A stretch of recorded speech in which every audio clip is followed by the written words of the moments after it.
Y vamos a cerrar, como anuncié esta mañana, con una conversación, con una charla entre Pablo Sendra y Richard Sennett, moderada por Jaime Rodríguez Uriarte.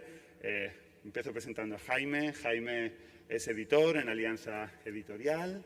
Además, no me resisto a decir que fue alumno del máster en Filosofía de la Historia, fue alumno mío y, por lo tanto, siempre eso da mucha satisfacción ver a los propios alumnos en lugares tan relevantes y de tanto éxito.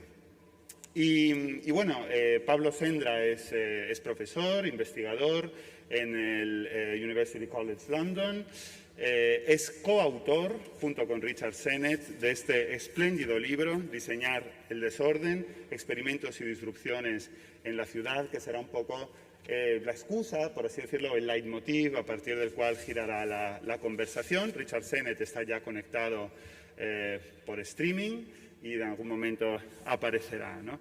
Yo simplemente quiero decir que este libro y la presencia de Richard Sennett y también de Pablo Sendra como colofón de este foro I+D+C no podría ser más oportuna. El propio ministro Duque ha hecho referencia ahora a la importancia del urbanismo como una de aquellas disciplinas que desde las humanidades, en diálogo con muchas otras disciplinas, porque en la propia trayectoria de Richard Sennett confluyen desde luego el urbanismo, pero también la sociología, la política y, por qué no decirlo, también un cierto activismo, que es también consustancial a las propias humanidades.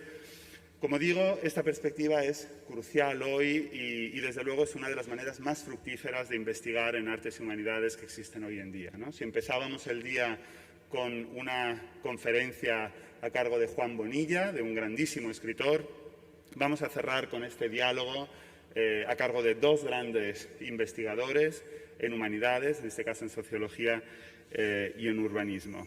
Y yo simplemente lo que quiero es agradecer a Alianza Editorial, pues también por la generosidad, ¿no? Todas las facilidades que ha puesto, una más de los actores que han hecho posible este foro I+D+C junto a todas las instituciones, las universidades, las embajadas, las empresas, la Cámara de Comercio, que han apoyado desde el principio esta iniciativa de la que todos debemos sentirnos muy orgullosos. Y para terminar, y ya me callo, lo prometo, simplemente quiero volver a felicitar a los trabajadores del Círculo de Bellas Artes, un equipo extraordinario que se ha volcado en la organización de este evento y yo como director no puedo más que darles las gracias y decirles que trabajar con ellos es un privilegio. Y ahora les dejo con esta conversación que será moderada, como he dicho, por Jaime. Muchas gracias.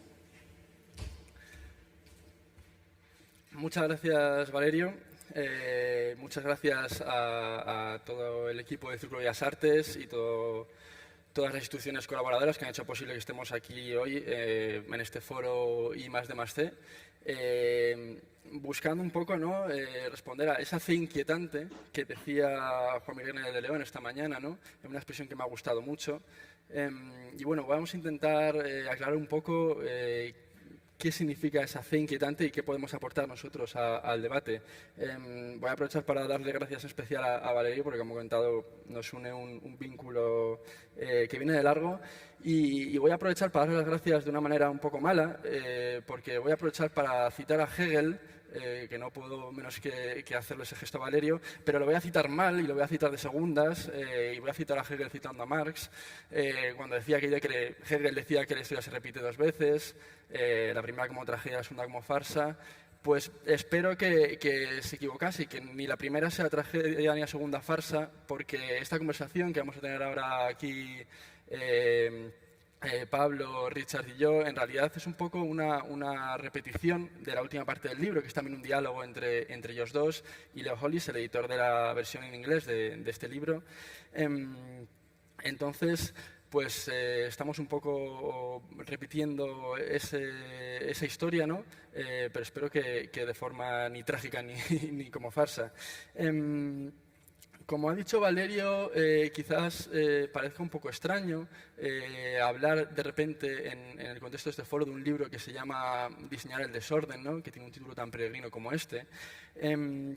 Pero bueno, yo voy a intentar convenceros, realmente os van a convencer Pablo y Richard, pero bueno, voy a intentar convenceros de por qué es importante pensar desde las coordenadas que propone este libro y por qué tiene mucha relación con esa fe inquietante de la que hablaba Juan Miguel, que voy a insistir bastante en ella porque es que me parece una expresión muy interesante. Entonces, bueno, como ha dicho Valerio, de diseñar el desorden, experimentos y irrupciones en la ciudad, es un título que han publicado, o sea, que han escrito Pablo Sendra y Richard Sennett en colaboración. Y para empezar a pensar qué es el desorden y por qué nos puede ayudar a pensar los temas de los que hemos estado hablando aquí a lo largo de todas estas jornadas, me parece interesante contar un poquito rápidamente, para darles ya la palabra a ellos, que son los que van a tener cosas mucho más importantes que decir que yo, desde luego. Contar un poquito, decía, la historia de este libro. En 1970, Richard Sennett escribe Los usos del desorden, que es su primer libro, en el cual él plantea una defensa de ciertas formas de desorden como vías de resistencia frente a esos órdenes impuestos que definían a cierta forma de experiencia de la vida urbana. Que lo que hacían era coartar la verdadera vida bulliciosa y rica que constituye realmente el tesoro de las ciudades modernas. En ese sentido, en ese libro, Richard planteaba una denuncia y detectaba un síntoma de un mal urbano, un desorden urbano. En este libro, al traducirlo, siempre nos encontramos con el problema de vertir al castellano esa triple sentido que tiene el disorder en inglés, ¿no? Que es el desorden, pues el desorden mental, el desorden como la falta, la carencia de orden, o quizá la libertad de un cierto orden, y por otro lado el desorden como lo que en castellano podríamos llamar desórdenes violentos, el desorden como, aunque no tienen por ser violentos, el desorden como oposición, como resistencia. Entonces, estas coordenadas creo que van marcando un poco el terreno en el que se mueve el libro, que se basa en una búsqueda de esas formas virtuosas de desorden que Richard proponía en 1970 y que ahora, en Diseñar el desorden, Pablo Sendra se encarga de abordar, buscando las formas propositivas, porque es un libro ante todo propositivo y en el sentido de un libro político y un libro utópico, pero que parte del utópico como aquello que es posible y que esté en la realidad, ¿no? Como decía Lefebvre, que lo posible es aquello que está en la realidad y le da sentido, ¿no? Buscando una idea positiva de esta idea de utopía. Pues bien, partiendo de esa idea, vuelven 50 años después Richard y Pablo sobre estas tesis, después de constatar su total actualidad y matizando, ¿no?, las diferencias que el tiempo ha impuesto y sobre las que espero que ahora nos ilustren mejor de lo que puedo hacerlo yo. Y vuelven para buscar estrategias para precisamente diseñar, crear, fomentar este desorden. Entonces, precisamente, si hemos abierto estas jornadas con esa fe inquietante, ¿no?, ese papel inquietante de la cultura que irrumpe de manera un poco extraña en ese I+D al que estábamos acostumbrados, me gustaría cerrarlo con otra idea un poco inquietante de primeras, como es la idea de desorden.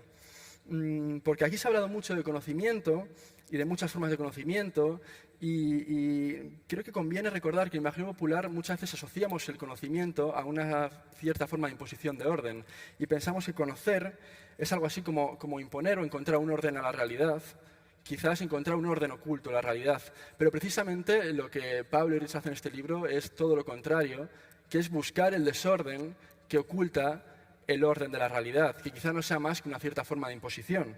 De modo que igual que podemos fabular que el origen de la biología surgiese en un momento en el que alguien, ante un paisaje prístino y ordenado, decide levantar una piedra y encuentra ahí una maraña de bichos, bulliciosa y latente, que es al final vida, Eso mismo es lo que hacen Richard y Pablo en este libro, levantando la pesada losa de hormigón en la que se han convertido muchas de nuestras ciudades. En ese sentido, me gustaría empezar lanzando una pregunta precisamente sobre esta idea de desorden que vincula los dos libros que trazan un poco este recorrido, los usos del desorden y diseñar el desorden, esta vuelta que Pablo ha organizado a los postulados de 1970.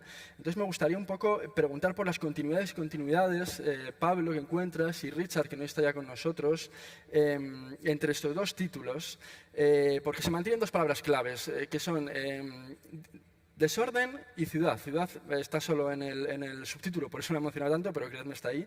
Entonces, ¿por qué se pasa de señalar los usos del desorden ahora a diseñarlos? Se pasa a un acto creativo. Y me parece que es interesante pensar cuál ha sido el cambio, el recorrido que en estos 50 años ha producido para pasar de un instante, digamos, crítico a un instante que es crítico pero también propositivo, que creo que es el enorme valor de este libro. Entonces, pues me gustaría empezar a preguntaros precisamente por esa idea de desorden, por qué volver al desorden ahora y qué implica pensar del desorden, qué tipo de conocimiento podemos generar desde el desorden. Bueno, empiezo yo y le damos luego la palabra a Richard, quizás. No sé si está con nosotros. Supongo que sí.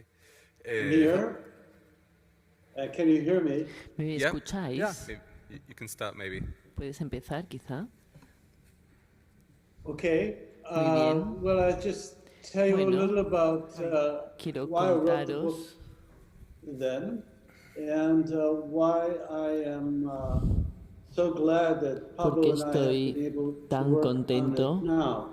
de que se esté trabajando hoy. Then, 50 years En aquel ago, momento, cuando escribí el my libro, idea was that this hace was 50 essentially a años, problem in bourgeois me di culture. cuenta que esto era un problema central en la That cultura there was burguesa. a rigidity in the way in which bourgeois culture is formed, which cut off El contexto the de la exploration of cultura experience.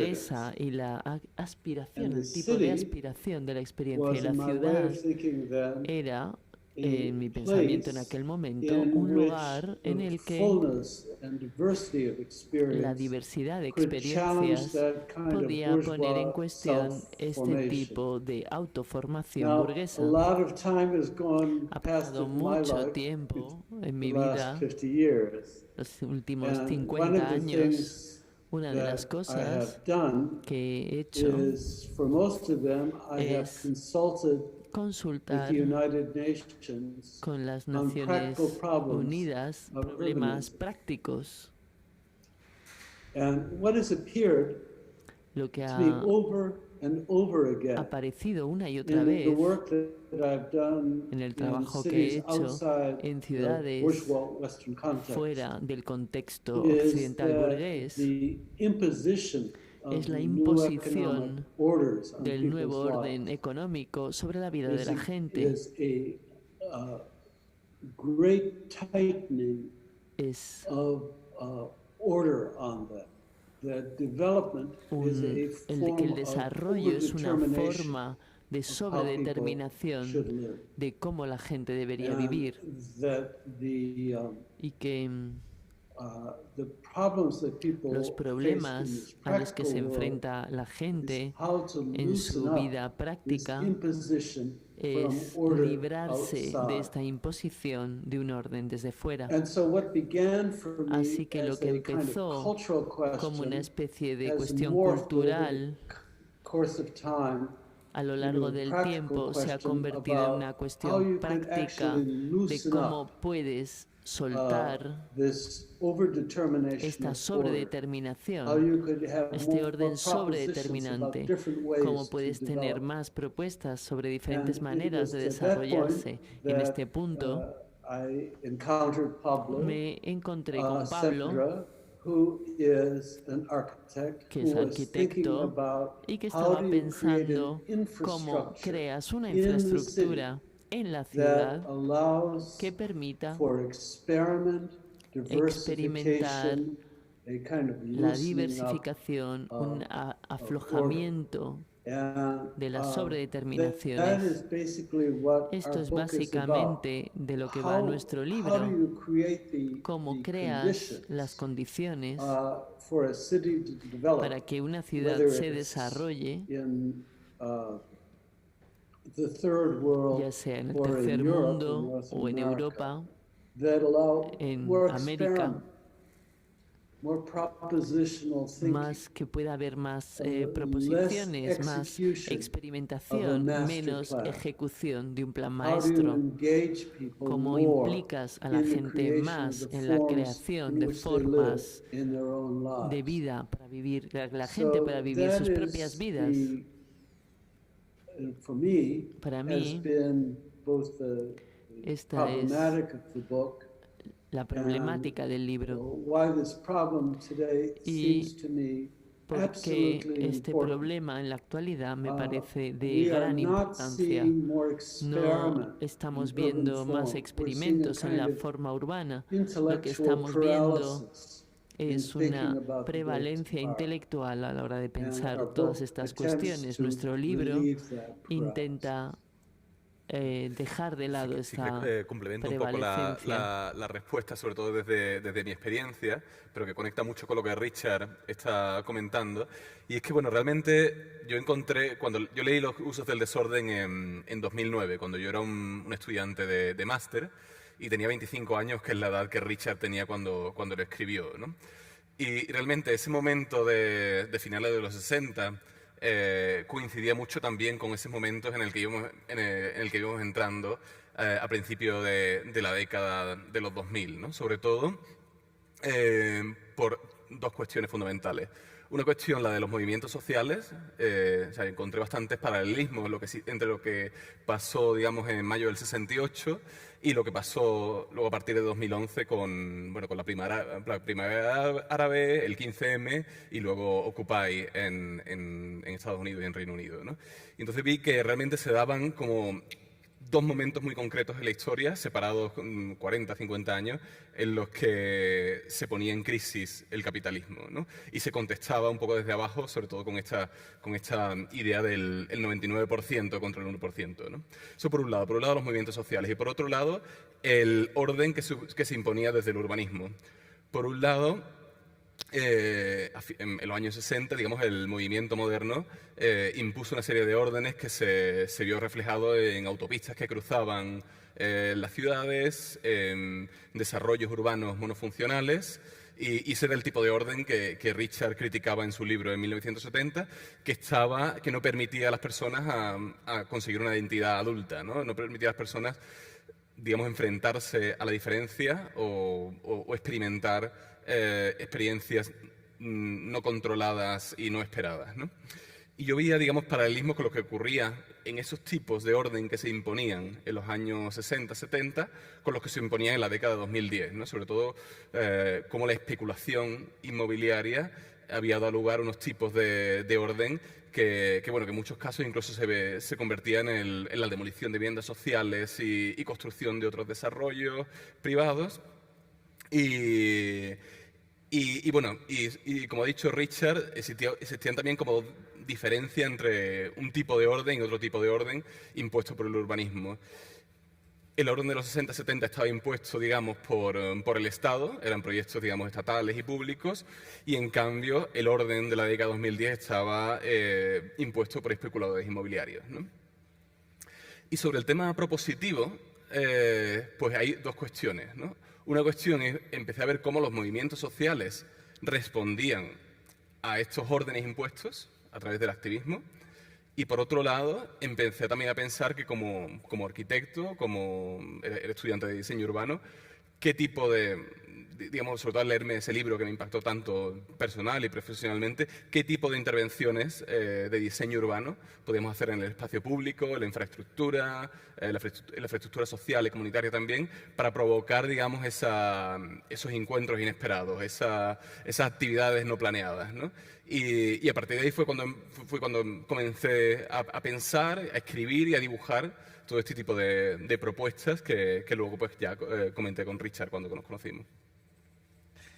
Me parece particularmente interesante en este sentido cómo todo esto tú lo recoges en una idea que poniendo, digamos, toda esta idea del desorden sobre sus pies, haciendo que eche andar, y lo recoges en una idea que me parece maravillosa y preciosa, que es casi poética, ¿no? Que es como un oxímoron fantástico, muy sugerente, que es esa idea de infraestructuras para el desorden, ¿no? Que casi parece una disonancia cognitiva, ¿no? Porque asociamos infraestructura precisamente a algo monolítico, como podría ser todo lo contrario a las autopistas de las que has hablado, que empezaron a construir en los 60 cruzando pues, Manhattan o lo que sea, o los numerosos escaléctricos que hemos tenido aquí en Madrid, que se van desmontando poco a poco, pero bueno. Entonces, me parece una idea, ¿no? Que nace precisamente de llevar la preocupación por llevar a la práctica todas estas ideas que extraes de tu lectura del libro inicial de Sennett y que además materializas una serie de propuestas concretas muy interesante y bueno, me gustaría si pudieras desarrollar un poquito más esta idea de infraestructuras para el desorden y precisamente qué tipo de propuestas constituyen realmente infraestructuras para el desorden, ¿no? Pues, por un lado, por continuar con lo anterior y con lo que Richard también estaba diciendo, cuando elegí la palabra infraestructura, porque, digamos, al fin y al cabo una infraestructura lo que hace es crear condiciones, ¿no? Pues, cuando utilizamos, digamos, la infraestructura urbana actual, lo que hace es que nos dé posibilidades de tener acceso pues, a agua caliente, electricidad, digamos, diferentes facilidades y también la infraestructura social, digamos, entendiendo la infraestructura social como las redes personales y espaciales también que facilitan el encuentro social urbano, el encuentro social en las ciudades, también, digamos, pues, dan posibilidades.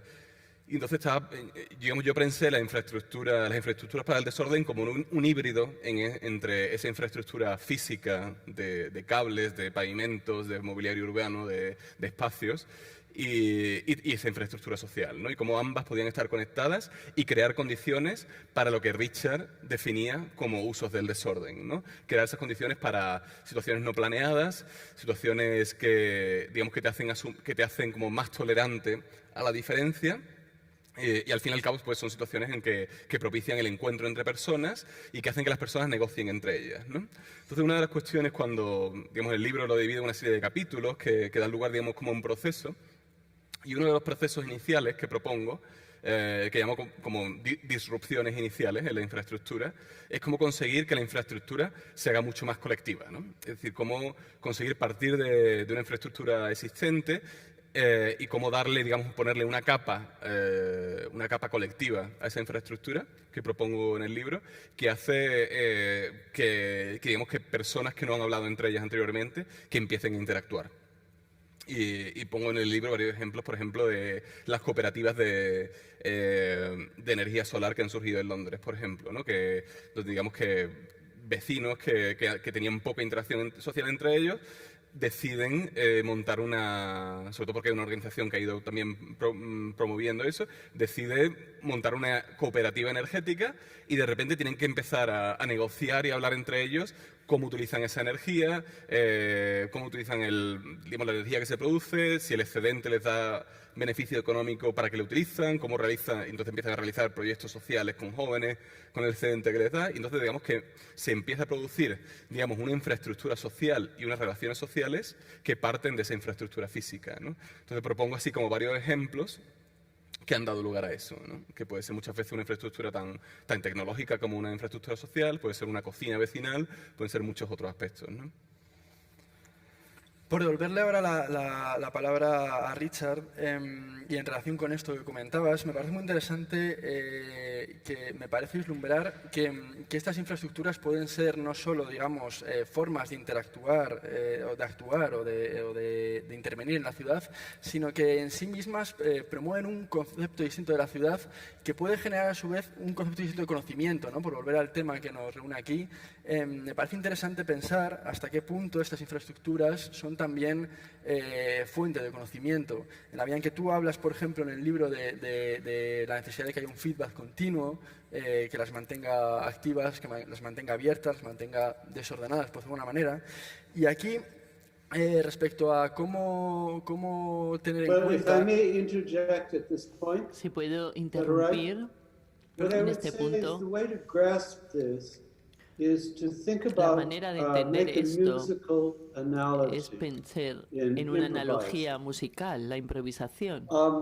When a group of Cuando un musicians grupo de músicos improvise together, improvisa junto, they have a tienen- kind of, it's not just free, no anything es algo goes. libre que valga There is cualquier a set, cosa. there are sets of techniques Hay una serie de and of técnicas forms y de that formas shape what people will configuran riff on, what they'll sobre develop, what qué they'll se puede hacer un suppress, and riff, so on. qué se puede And callar, qué tipo de skilled formatos musical musicales improvisers se generan. Los are working improvisadores with a set of musicales rules which they are trabajan con una subverting serie de or developing, reglas or que putting están a lo together mejor with other unlikely set of subvirtiendo rules. That's a otras. musical infrastructure. Esta es la And infraestructura without musical. it, you have Sin no ella improvisation. no tienes nada, no hay That's the improvisación sin estas analogy reglas. to what Esta es we la are analogía proposing. de lo que estamos Essentially, our book proponiendo. it's all about music. Todo un poco en realidad va de It's all música. about music. Todo tiene We que ver are con la música en proposing realidad. an analogy Estamos proponiendo in una the making analogía of places a la hora de crear to the lugares making para que los lugares sean of an improvisation espacios de in improvisación music. y de It's música. very important to, I don't know how Es in muy importante, Spanish no sé cómo esto, you would separate this out. si en castellano puedes separar In esto, English, the pero en word inglés disorder la palabra is a disorder. It's not para chaos. explorar, digamos, Chaos hablamos de is an desorden, que no es lo entirely mismo que el different caos, que es una where noción anything totalmente goes, diferente. Lo que exploramos is es el subject desorden. to chance El caos and es un so poco on. todo vale, todo está en Disordering función is del a azar. process of Desordenar reshaping es things un so that proceso there's de not one reconfigurar las dominant cosas form, para que no haya una forma which dominante is predictable que sea and predecible which suppresses y the que possibility of experiment. suprime las posibilidades latentes. So that I think is why this Creo word que este es el motivo por el que esta is so palabra important infraestructura for us. es tan importante para Because nosotros y without nosotras, understanding porque sin entender what can be qué se puede, possible, what can be made, qué es posible, qué se what puede are the hacer, forms that cuáles are son las themselves formas, possible, there is no freedom. no hay libertad. And that is, as I Este es said, un poco really como an he dicho, analogy to music. una analogía, la analogía de la música es perfecta. En relación con esto me parece interesante, Richard, porque leyendo sobre todo la última parte del libro, creo que aquí hay una cierta diferencia, no de concepto, pero quizá de perspectiva entre lo que tú propones y lo que Pablo propone. Me refiero a cuando habláis, por ejemplo, del caso, cuando tú comentas el caso de las escuelas en Líbano que tú construiste cuando trabajabas para la ONU. En esa discusión sobre el papel del activista y el papel del planificador o del urbanista, ¿no? Hasta qué punto puede de alguna manera cruzarse o deben estar separados.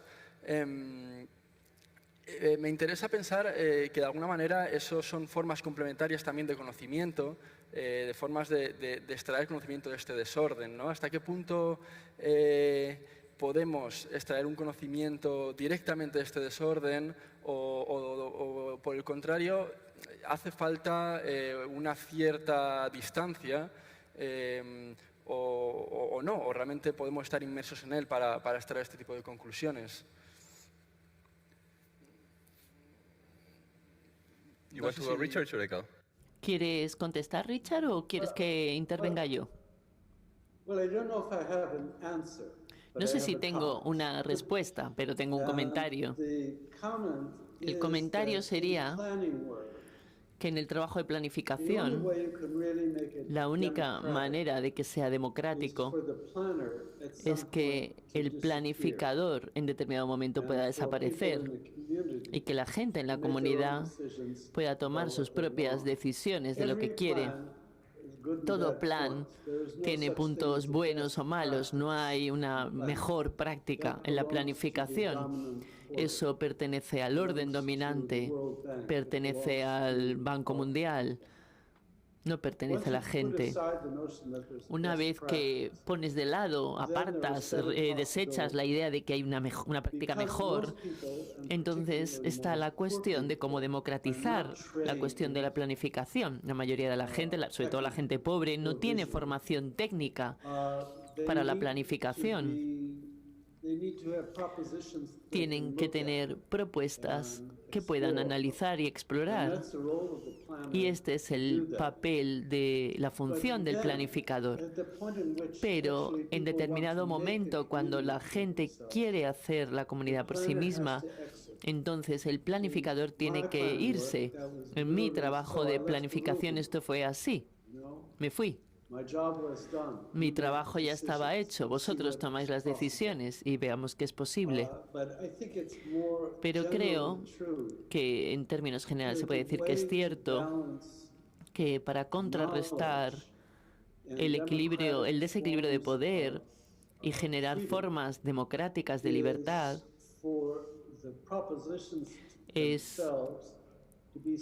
depende de que digamos, las propuestas en sí mismas sean generadoras de conocimiento. Esto es algo, digamos, donde la persona que crea la alternativa al final tiene que estar ausente. No puedes privilegiar una solución sobre las demás. Así es como yo he trabajado. Y creo que las maquetas, las propuestas que Pablo ha presentado son una manera general de entender cómo este problema de la creación y la salida se puede gestionar en todo tipo de planificación urbana, no solo para las personas pobres. Sí, digamos que yo he tenido en mi experiencia trabajando, sobre todo en procesos participativos, he tenido como dos tipos de experiencias que yo creo que son diferentes y merece la pena diferenciar, aunque hay interacción entre ellas. Una es cuando, digamos, te llama una autoridad local, un ayuntamiento, para llevar a cabo un proceso participativo, para diseñar espacios públicos, como por ejemplo el proyecto que hicimos en Wimbledon, que mi oficina hizo en Wimbledon, que nos encargó el ayuntamiento hacer como un proceso de codiseño con las comunidades de dos espacios públicos, ¿no? Entonces, pues, digamos, era parecido un poco a lo que comentaba Richard, en el sentido de que llegamos, mostramos una serie de posibilidades, desarrollamos una serie de talleres con ellos y llegamos al fin y al cabo, acordamos un diseño con la comunidad, con las comunidades y digamos que cuando se termina eso, nosotros damos un paso atrás como arquitectos, como urbanistas, y es el ayuntamiento el que construye el espacio público, ¿no?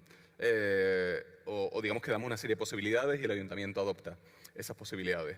Pero también he tenido otra experiencia en Londres que es bastante diferente y que es, por ejemplo, cuando a un grupo de vecinos y vecinas les quieren demoler las viviendas del ayuntamiento y ellos acuden a mí para hacer un plan alternativo, ¿no? Que yo creo que es algo bastante interesante, sobre todo porque se desarrolla este intercambio de conocimiento y, digamos, también un poco esta infraestructura colectiva, ¿no? En cuanto a que, digamos, se empiezan a desarrollar una serie de talleres y reuniones, discusiones y digamos, se va también construyendo una sinergia entre los vecinos y vecinas para proponer un plan alternativo al ayuntamiento. Y yo les acompaño como arquitecto en todo ese proceso y les hago un plan vecinal y también en ese sentido, por ejemplo, les he estado acompañando, por ejemplo, en un proceso que estuve involucrado hace un año y pico, les he estado acompañando en las negociaciones con el ayuntamiento, ¿no? Siendo capaz de decirle, mira, pues proponer un plan que tiene, digamos, evidencia científica y social detrás y planes de viabilidad económica. Y digamos que ahí el arquitecto, digamos, empieza a tener como una función más híbrida y el plan que desarrollas con los vecinos es un plan, digamos, de activismo también, ¿no? Pero incluso me atrevería a decir que hay hay muchas versiones diferentes de esta situación, ¿no? Y yo creo que una muy interesante que aparece en el libro, en la que yo no estaba involucrado como arquitecto, sí, como usuario y persona que ha estado mucho allí en ese espacio público, un sitio que del que hablamos en el libro es Gillette Square, que es una plaza en Hackney, en Dalston, y yo creo que esa plaza responde muy bien a lo que Richard comentaba antes de dar como un ritmo en la música para cuando los músicos improvisan, ¿no? Digamos que ahí sí los arquitectos, que fueron varios, primero fue una ronda, fueron unos arquitectos que se llaman Hawkins Brown, luego unos que se llaman Math Architecture Art, los diferentes arquitectos que fueron pasando por esa plaza sí, digamos, construyeron estas tipografías musicales de las que Richard habla en otros de sus libros, porque digamos que propusieron y me ha servido eso mucho para explicar la infraestructura por el desorden, propusieron una infraestructura, digamos un pavimento, bueno, digamos que la plaza comenzó en un aparcamiento y comenzó poniendo una serie de kioscos en el espacio público, y bueno, en un aparcamiento que hizo que la gente, unos kioscos a una renta muy baja, que hizo que lo cogiesen digamos, varias comunidades afrocaribeñas y que hicieron que la gente se congregase a través de esos kioscos, ¿no? Y digamos, la gente congregándose hizo que se pidiese hacer un espacio público y se pavimentó una plaza, ¿no? Y ya empezaron a surgir muchas de las cosas en la plaza. Y luego vinieron otros arquitectos y pusieron unos contenedores de barco en la plaza llenos de diferentes infraestructuras, ¿no? Sistemas audiovisuales, mesas de ping-pong, pérgolas de mercado, cines, infraestructuras para cine de verano, y digamos todos esos son, digamos, parecidos a esos elementos musicales que hace Richard, ¿no? Y eso va mucho más allá de la participación de reuniones con vecinos. Eso también se convierte en una participación mucho más experiencial también, ¿no? De cómo se dan una serie de posibilidades que la gente puede utilizar libremente y que da lugar a esa improvisación de la que habla Richard también.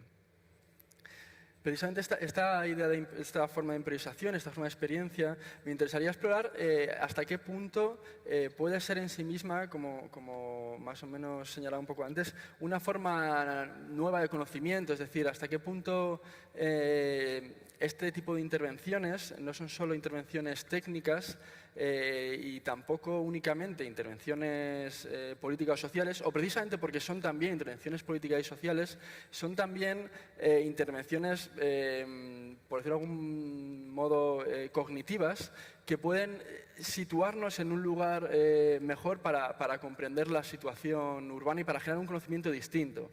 Es decir, mi pregunta es hasta qué punto este tipo de intervenciones, que digamos que son respuestas a una pregunta que se encuentra o se plantea en la ciudad, no te devuelven la pregunta una vez que las haces, precisamente por este proceso deliberativo que ponen en marcha, y lo que hacen es poner en marcha un proceso de constantes preguntas entre el espacio, los usuarios y los interventores, urbanistas o lo que sea, y también aquellos que los observan, el papel de los sociólogos, de los estudiantes del fenómeno urbano.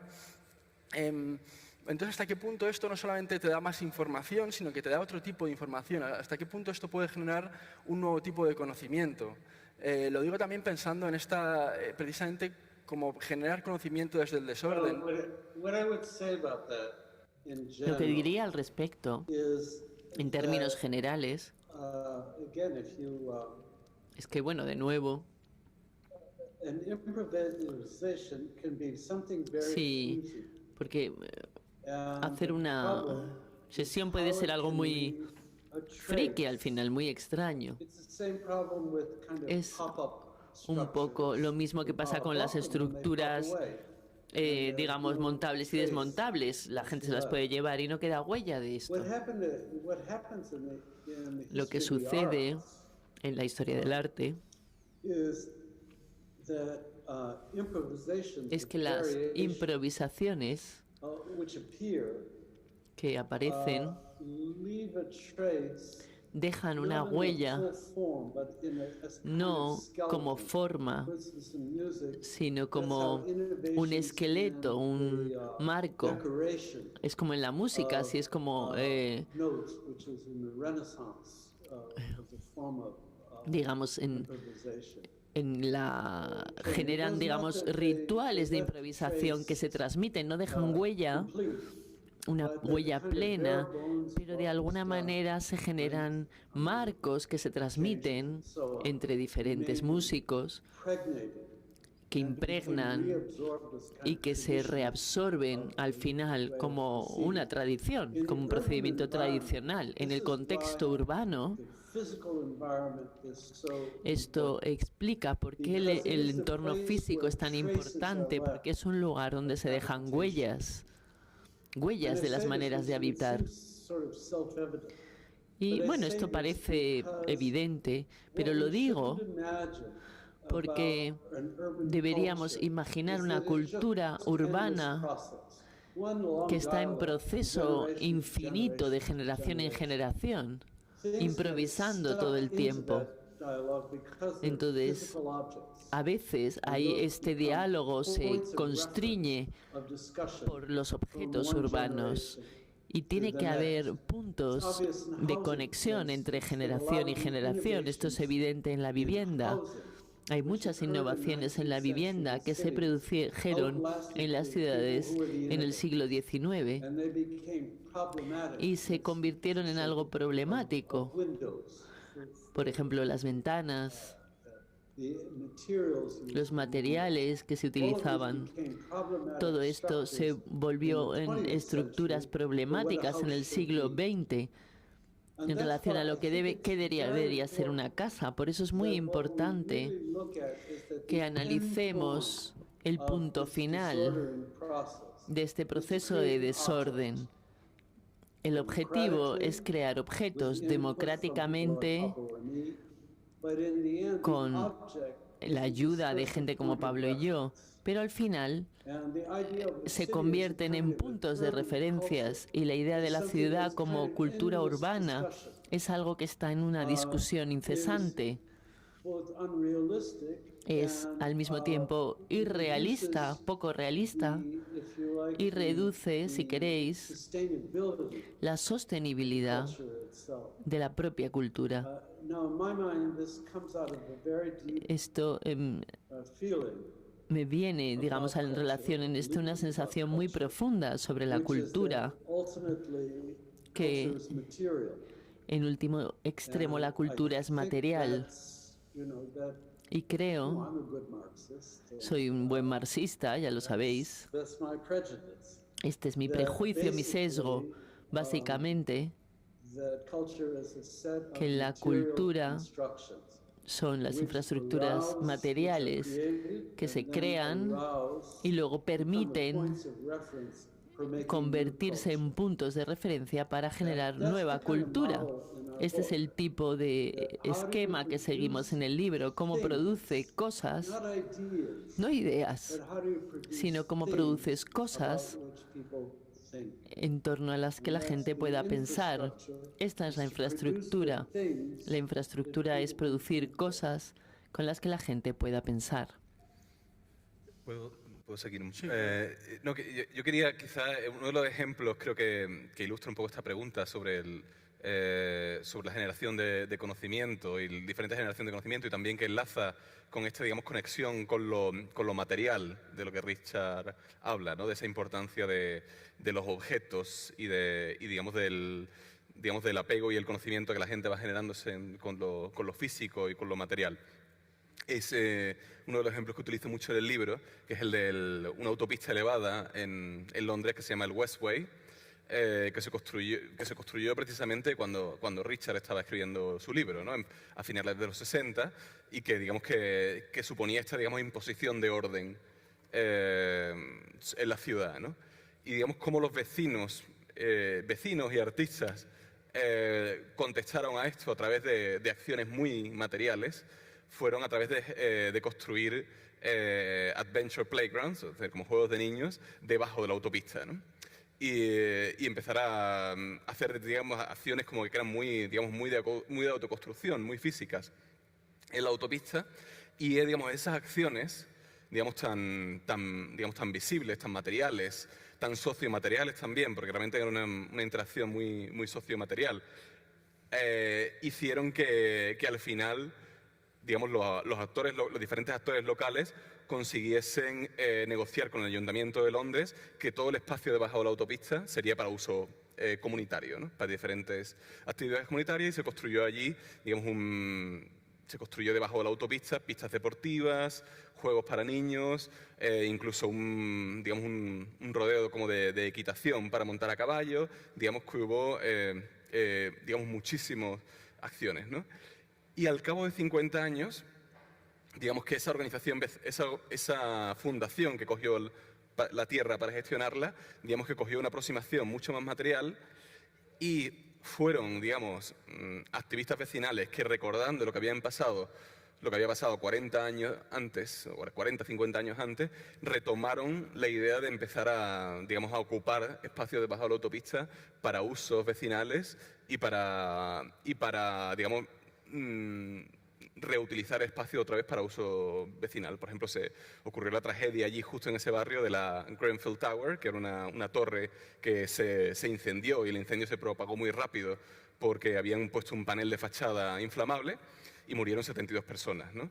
Y entonces digamos que la comunidad ocupó uno de estos espacios debajo de la autopista para convertirlo en un espacio para donaciones, digamos, para superar el trauma. Y digamos como el recordar lo que había ocurrido años atrás sirvió también, digamos, para retomar este conocimiento local y digamos, y no solo el conocimiento, sino también esta acción de generar espacios y generar infraestructura física y social, ¿no?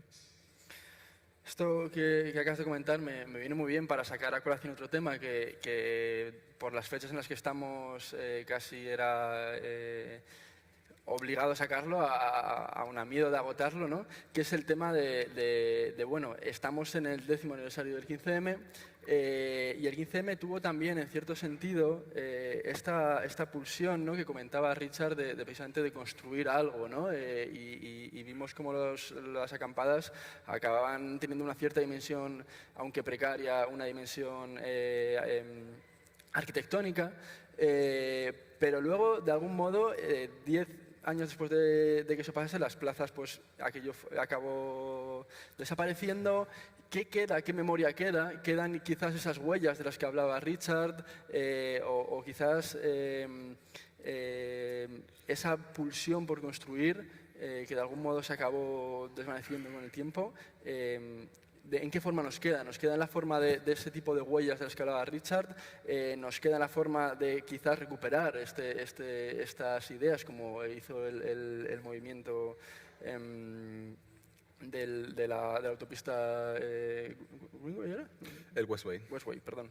De la autopista Westway, o quizás sea exactamente lo mismo y precisamente las huellas de las que hablaba Richard, de aquello que no deja de desaparecer nunca del espacio, precisamente lo que es sencillamente la labor de los movimientos de base, la labor de los movimientos activistas. No sé muy bien si quieres contestar tú o Richard. Sí. Pues si quieres empiezo yo. Yo creo que uno de los legados principales del 15M, yo creo que fue una de las cuestiones que hablamos en el libro, que es esa interacción entre las redes y el municipalismo. Como, bueno, para empezar, el 15M, yo creo que, bueno, esto puede ser debatible, pero yo creo que el 15M, sin el 15M a lo mejor pues no hubiesen ocurrido las iniciativas municipales que ocurrieron en Barcelona, que es una de las pocas que continúa, Madrid, A Coruña y Cádiz, ¿no? Y yo creo que eso, digamos, es un gran legado del 15M, sobre todo pues, poniendo el ejemplo de Ada Colau, que hablo mucho de ella y su administración en el libro, como al fin y al cabo una activista de vivienda llega, digamos, al poder municipal y, digamos, se enfrenta a una forma de abrir la institución, ¿no? De cómo construir instituciones abiertas que se conecten directamente con las redes de activistas, ¿no? Digamos, con los movimientos vecinales, ¿no? Con todos los desafíos que eso puede tener, ¿no? Y como a través de todo eso también ha ido generando, pues, digamos, propuestas como materiales muy concretas. Por ejemplo, en Barcelona ha estado el proyecto de las supermanzanas, que ha tenido también sus cuestiones también más controversiales, pero que sí ha dado supuesto a abrir el espacio público a la ciudadanía, ¿no? Y luego, bueno, en el libro yo hablo de redes y municipalismos, de cómo realmente la ciudad anárquica de la que hablaba Richard en los años 70 se puede construir a través de iniciativas concretas vecinales, o comunitarias, que entre ellas, que cada una de ellas son independientes, que tienen su forma de toma de decisión independiente, pero que pueden trabajar entre ellas en red, ¿no? Y cómo esas redes se conectan con el municipalismo, con un poder institucional que ayuda a redistribuir la riqueza, a que nadie se quede atrás en cierto modo y que, digamos, que asegura un cierto bienestar, pero que aprenden continuamente de esa, digamos, de la base, ¿no? del movimiento desde abajo.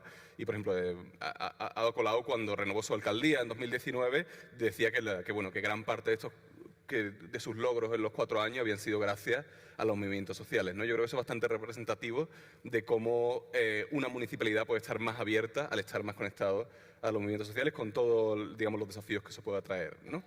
Y luego, si volvemos un poco a la infraestructura material y física, una de las cuestiones que proponemos en el libro es cómo realmente se puede construir, y hablamos como casi de una alfombra tecnológica, que es una infraestructura material colectiva, digamos que es independiente de la municipal, que tiene sus formas diferentes de redistribuir la energía, los recursos y todo eso, pero que en determinados puntos se conecta con la municipal con el objetivo de intercambiar recursos con otras comunidades, ¿no?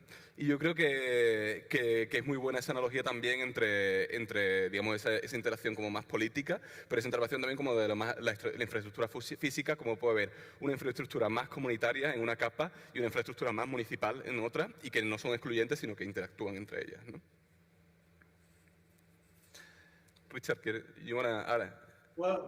Richard, ¿quieres añadir algo? Diría una cosa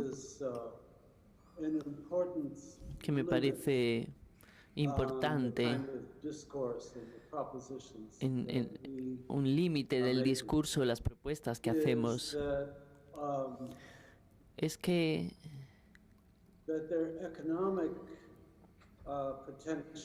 el potencial económico es mucho menor que el potencial político. No creo que el tipo de pensamiento que estamos haciendo sea una manera de resolver la desigualdad económica. Desde mi punto de vista, la manera de abordar la desigualdad económica tiene que ser de arriba a abajo y no de abajo a arriba. El desarrollo comunitario no va a resolver los problemas de la dominación del capital sobre el trabajo. Así que es importante entender que la acción comunitaria y la creación de cultura urbana aborda problemas, pero no es transformadora socialmente. Como práctica es interesante, pero bueno, tengo que decir que durante las décadas que estuve trabajando con las Naciones Unidas, muchas veces veía que lo que hacíamos estaba construyendo enclaves en las ciudades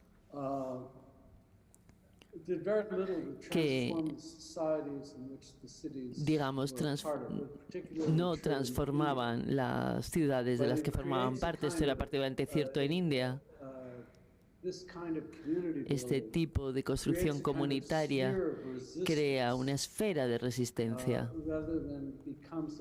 más que convertirse en una inspiración para transformar las estructuras dominantes del capitalismo en sí mismo. Y es importante reconocer esto. Nunca he creído que la transformación social empiece localmente. Esto es una fantasía. La transformación social es local y sigue siendo local, y esa es su virtud. Pero es un dominio de resistencia, no un terreno de